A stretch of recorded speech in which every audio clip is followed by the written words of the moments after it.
अपनी लपेट में लिया हुआ है वो सबके सामने है। अगर मैं जनूबी अजला ख़ासकर डेर इस्माइल ख़ान से लेकर कोहाट तक बात करूं और फिर इस वक्त जो कुरम की सिचुएशन है वो भी सबके सामने है। पिछले दिनों मैं एक वफ्द के साथ हम सब सियासी जमातें, मैं मशकूर हूं तमाम सियासी जमातों के लीडरान का कि मैंने उनसे रिक्वेस्ट की, मैं उनके पास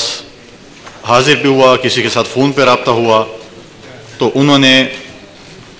वहाँ पर हम कोहाट गए, वहाँ की सूरत हाल का भी जायज़ा लिया। लेकिन इस वक्त ये चीज़ इसलिए ज़रूरी थी कि हमसे भी लोग सवाल करते हैं कि सियासी जमातें क्यों खामोश हैं, क्योंकि अनफॉर्चुनेटली हमारी प्रोविंशियल हुकूमत ने इस पे आज तक ना सूबाई असम्बली में कोई बहस की, ना कोई कैबिनेट में बहस हुई। और हम नहीं चाहते कि हमारे सामने, क्योंकि यहाँ पर इस छत के नीचे काफ़ी ऐसे लोग हम बैठे हुए हैं जिन्होंने माजी में यहाँ पर हुक्मरान भी रहे हैं, कोई हाल में हुक्मरान हैं,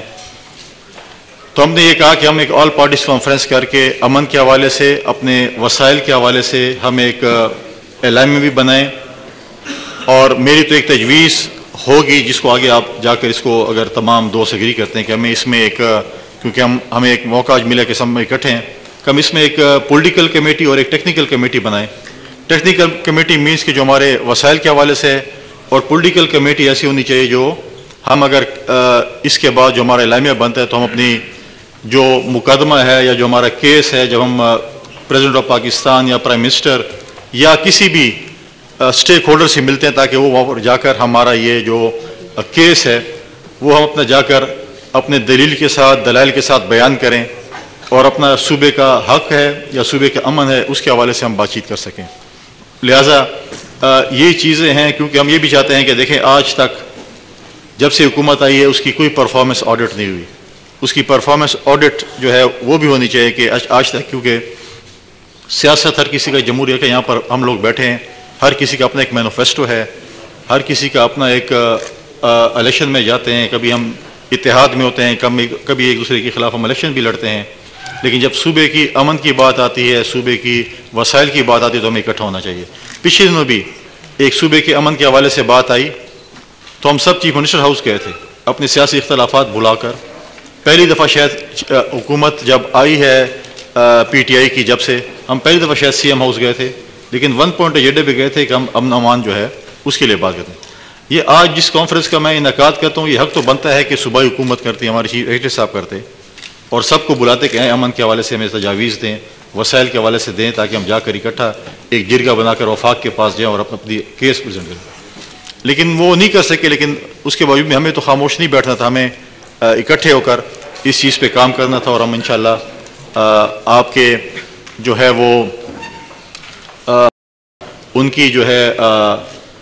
जो तजावीज़ होंगी, और मैं समझता हूँ कि मसाइल का हल उस वक्त होता है कि जब हम खुल के एक दूसरे को अपनी बातें करें। अगर हम खुल के बातें न करें और हम एक डिप्लोमेटिक बातें करें तो हमारे मसाइल का हल नहीं निकल सकता। लिहाजा मैं आखिर में आप तमाम दोस्तों का बहुत ज़्यादा मशकूर हूँ। मैं स्टेज सेक्रेटरी साहब को फ्लोर देता हूँ, बाद में आखिर में मैं अपने जो कमेंट्स है वो दूंगा। और मैं ये रिक्वेस्ट करूँगा तमाम उससे कि हमें अपने फ्यूचर मैप और अमन के हवाले से जो है इस पे जो है हम एक दूसरे की राय दी जाए, ताकि हम जाकर आगे मरकज़ में, वफाक में उसके, और ये जो हमारी जो आज की जो